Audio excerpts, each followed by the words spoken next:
On this episode of the Angle of Attack Show, a short small town airstrip, a troll, a pregnant belly, and a hike in nature. My home, Alaska, is also home to some of the last true aviators. My mission? Grow as an aviator through flying with my neighbors and friends in the backcountry and beyond. At times I'll strike out on my own, even outside the 49th state, seeking new experiences, growing skills, staying sharp, and practicing safety.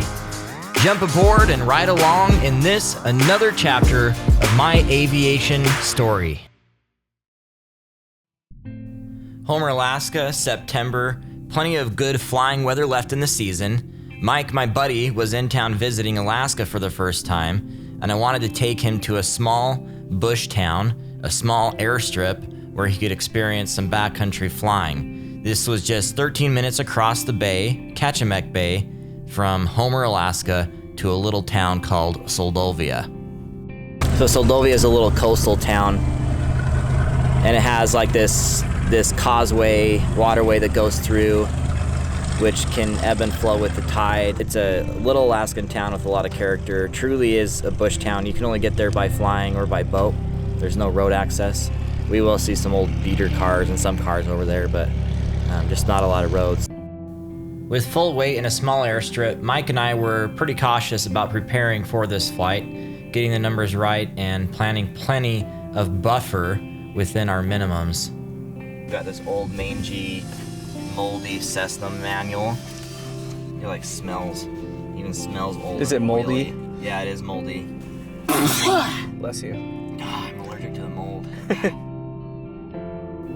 Performance, as part of the overall safety picture, can't be taken lightly. After all, Chelsea, my wife, would be coming with us, bearing our first child, which adds even more importance to not only crunching the numbers, but talking through different aspects of the flight. We have to assume kind of a go-around, and if we're lucky, we'll get to land, sort of thing. So there is the chance that we may not actually land there, we'll just come home. Mike is an airline pilot and had an interesting perspective on go-arounds. There's something called a no-fault go-around policy. There's no reason to feel bad about doing a go-around. Interrupted by an airplane. Okay, go ahead. No problem. So it's a no-fault go-around policy, which means that there's no reason to feel bad or to feel guilty for doing a go-around. In our case, we're thinking about gas and, trying to save the company money. In this case, we're trying to think of saving the PIC money. Mm-hmm. But, in this case, when we're thinking in regards to safety, there's no hard feelings in going around. So that's what I'll be thinking about today, and especially from a CRM perspective, crew resource management, either one, the captain or the first officer, can call for a go around. And if one of those people call for a go around, you must go around. There's no question involved in that. What's the most essential item? I think today our most essential item is this lucky troll. All right, do I have to rub the hair? Is that what it is? Or The hair just needs to blow in the wind. Oh, that's what it is. Okay, and then you need to. This is for in case rub it there's on the not a airplane? windsock. Oh yeah. After doing our pre-flight checklist, which also included a pink-haired troll, we had a little bit of a fight with a wasp in the cockpit before we would head off on our flight to Seldovia. Oh, got up in there. Am I just killing it? No, it's right there. You got it. Almost like a wasp. Oh, there it goes. Came out. It came out the hole. Really? Yeah, it went out the hole and it flew out that way. Homer Airport information, hotel, time 2105 Zulu. Wind 260 at 7. The weather is better than 5005, temperature 2.8. Altimeter 2938. SF79169 Homer Radio, no other known traffic for you. The taxi down to runway 22 at the Elephant Ear is on a gravel strip. Then we would perform our pre-flight checklist and go through the run-up. Suction's good, amps are charging. We got carb heat there, we got good temps. After our run-up and checklist, we were ready to go, looking for traffic and taking off out of Homer. Homer traffic, Cessna 79er 169er, taking runway 22 for departure at the Elephant Ear. 79169 Home Radio, I will activate the flight plan at this time. Thank you.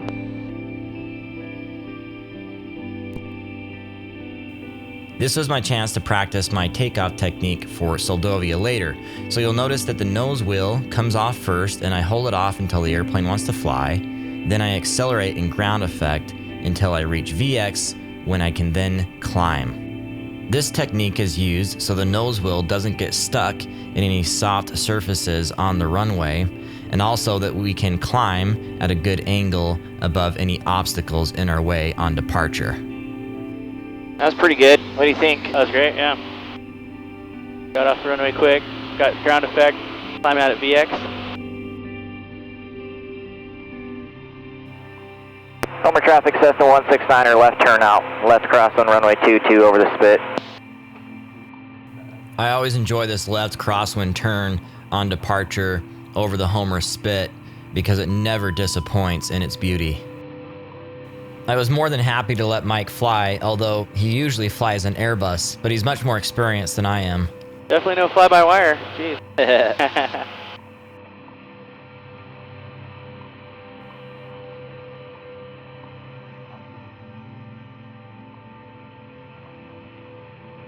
Coming up on Seldovia, I wanted to know what conditions were like on the ground from another pilot in the area.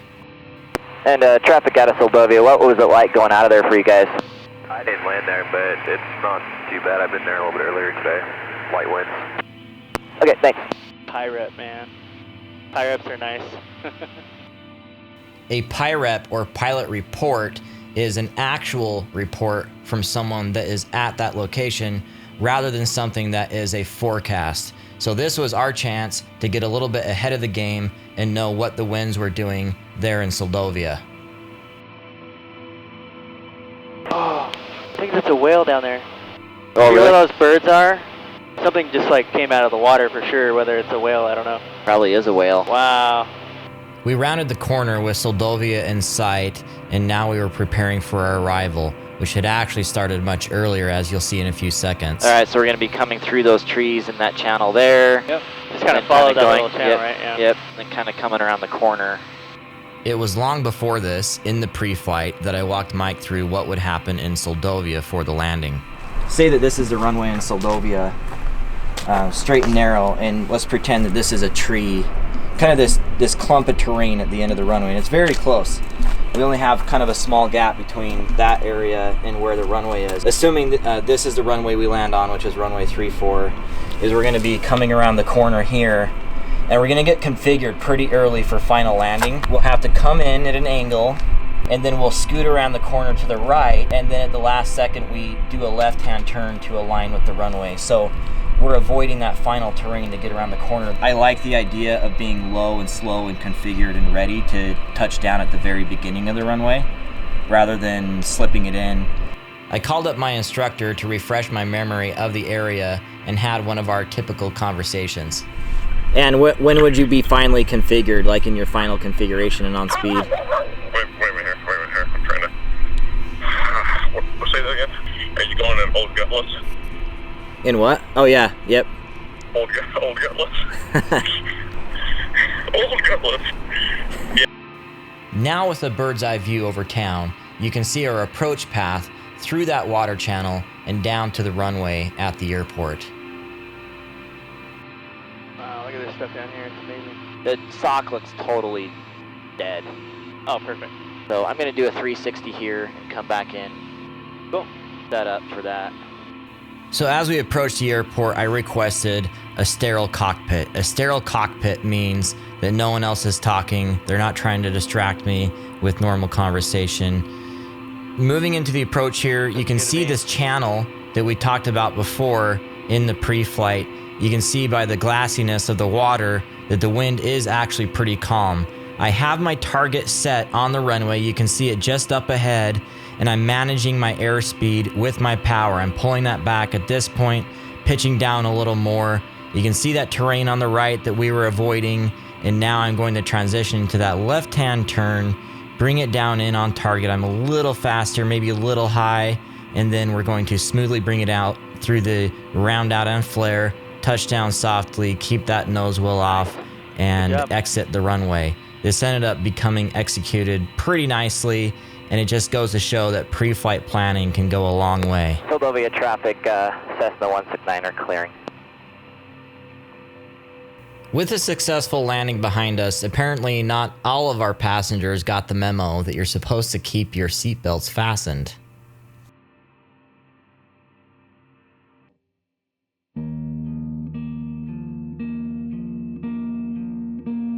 I was About the just approach. back here playing with the troll. Rubbing the troll. Well, I looked in the back and I saw you like, there's this beautiful scenery in the background. You've got like this troll in the foreground. It's like getting a shot of it. I'm like, okay, well, guess this is the episode of the troll that visits Seldovia and the Otterbahn Trail.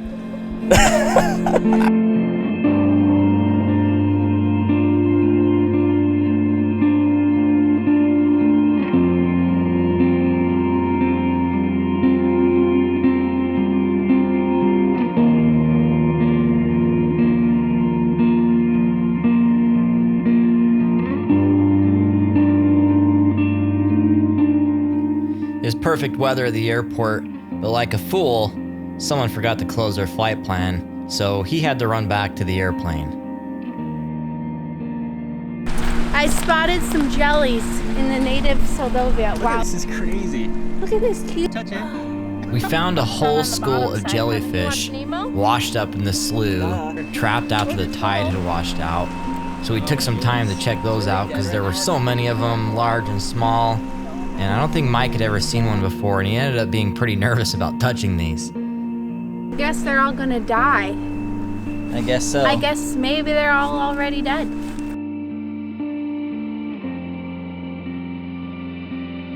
After a short jellyfish diversion, we decided it was time to meander into town to find the Otterbahn Trail. So as I mentioned before, Seldovia has a ton of character. From all these painted fire hydrants you see, to funny signs that are posted on the buildings and on the side of the road, to houses on stilts, to boardwalk gardens, and bits of art all around. There's always something to look at while making the short walk into what you would call downtown.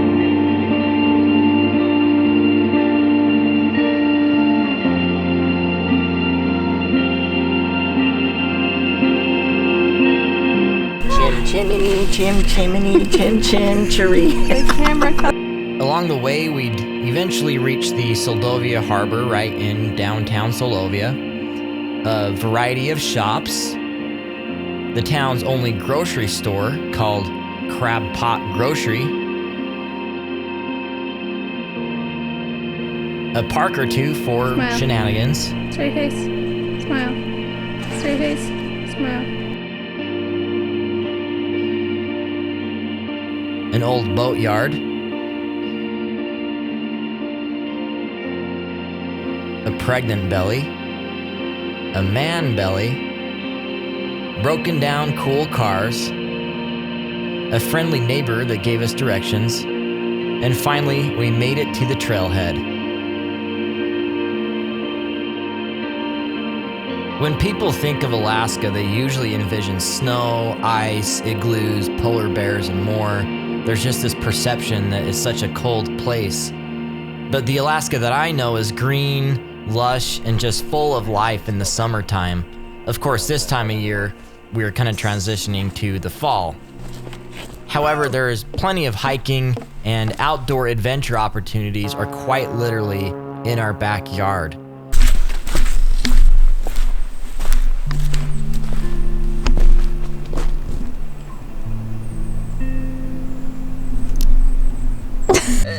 So I hope we can get rid of some of those misconceptions by you seeing just how beautiful this area really is.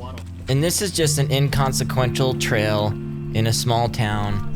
These things are just a dime a dozen, but this particular trail was just so special and a lot of fun, as you can see. That's like a beetle. So this one time I was being so hipster that like I even exceeded my hipsterness. I would. He might be doing us all a favor. She walks away. Walk away. Rocks, shells, moss, acorn, driftwood, cones, pebbles, flowers, photographs.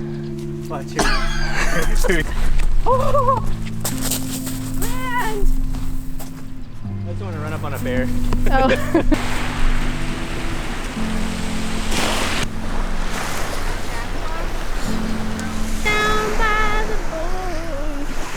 This is the place.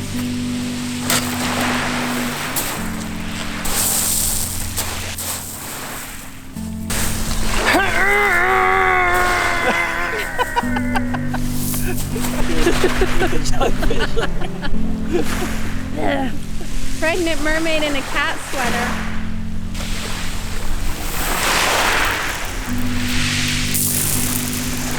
We were having so much fun that we lost track of time and realized that we really had to get Mike back to the airport where he needed to catch his flight back home to Florida. So we took a bit of a shortcut going around the corner, only to find out that it wasn't a shortcut at all and we were cut off by the water. Shucks. In our infinite wisdom, we decided to do a bit of bushwhacking to try to get around the water. Yeah, don't touch that stuff. Ow!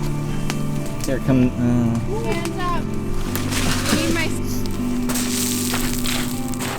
Well, you should have got that actually. Go! Ah! I'm recording then. It became apparent very quickly that we had no other choice but to cross the water if we were to make it back to the airport on time.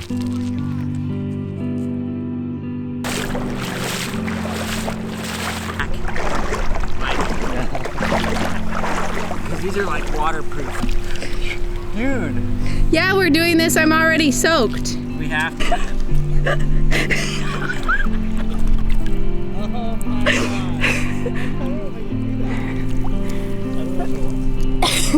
god. That's cool. Oh man.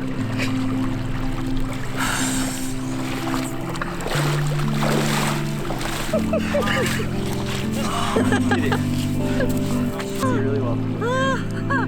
Oh, there's a jellyfish. Hurry, go, go, go, go. You're good, you're good, you're good. It's gonna pass you. I just peed a little. Get that jellyfish as it goes by too. Over here to the right. Yeah, we did it, guys. Made it. And There goes the jellyfish right behind us. with success. See that? There's some jelly. Oh, that was close, Chris.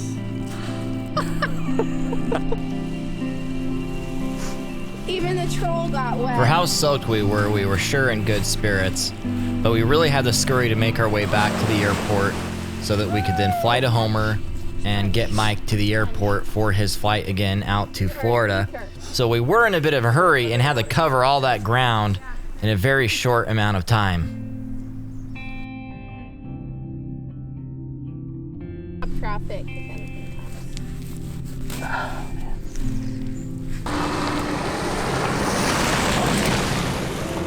Jeez, what do you think it's doing? Watch it, buddy.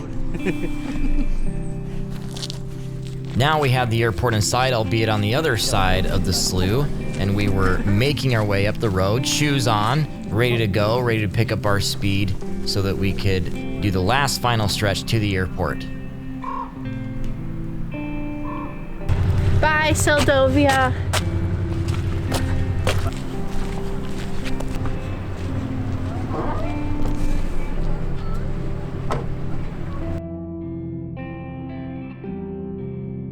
Having been so thorough in the pre-flight earlier, it made quick work of getting the airplane started up, taxiing to the runway, doing an abbreviated run-up, and then taking off.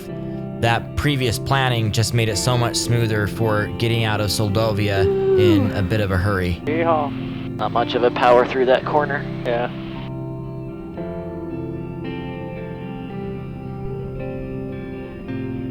Airspeed's alive. So you can see once again, I'm holding that yoke back. You can see that the nose wheel is off the runway. It's not even moving at this point. We're accelerating. We've just lifted off now, accelerating in ground effect, waiting for that climb speed.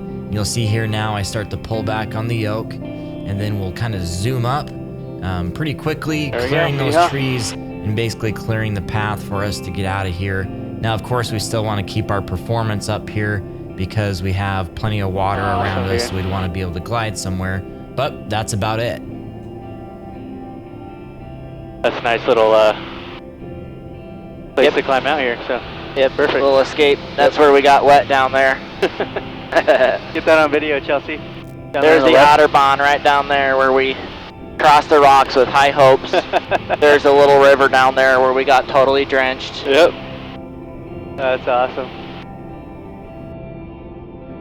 As we made our way back to Homer, I was just struck by the fact that it was really cool that Michael got to be here for this trip. He got to fly a little bit in Alaska. I know that the first time I did that, it was just a very special experience. And not only that, we all had just a wonderful day as friends, enjoying the wilderness together, being goofy, and just enjoying everything that the surroundings had to offer.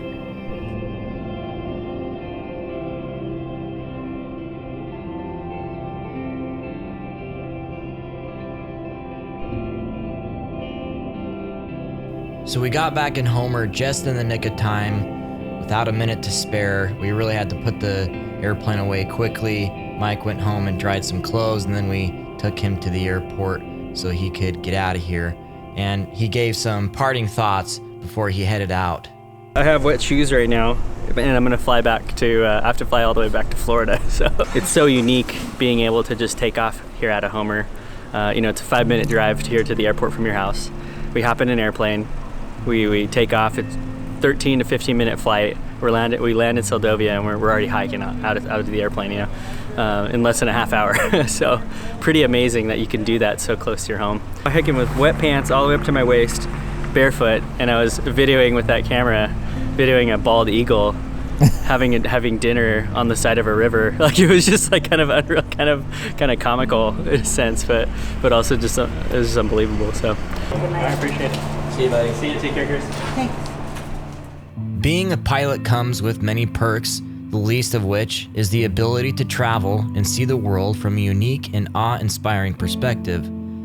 That passion comes with sacrifice, as there are very few pilots that would say the pursuit of flight doesn't come with a cost. For Mike and his young family, that often means extended periods of time away from home. As grateful as I am for the gift of flight, I can't help but come to the conclusion that there are other things more important. Truly, flying and life in general is all about relationship, friendship, and a brotherly bond that can span the distance between, say, Alaska and Florida. Mike's time in Homer reminded me that aviation, at the end of the day, is all about that bond. The bond of friendship, the bond of family, are truly the glue that hold in place the feathers of our wings. In a matter of hours, Mike was able to visit and take in the sights in Alaska. And in a matter of hours, he'd be home again in Florida. All of this was accomplished by a modern-day miracle, and it's all thanks to aviation.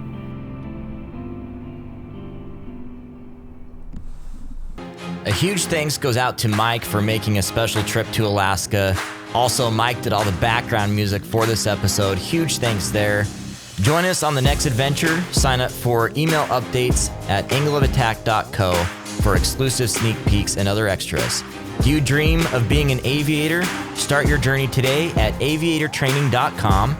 Check us out on social media through Instagram, Facebook, and Twitter. Got an aviation video project in mind? To collaborate with or hire Angle of Attack? Reach out and let's talk. Thanks for coming along on this adventure, and I hope you'll join us on the next journey.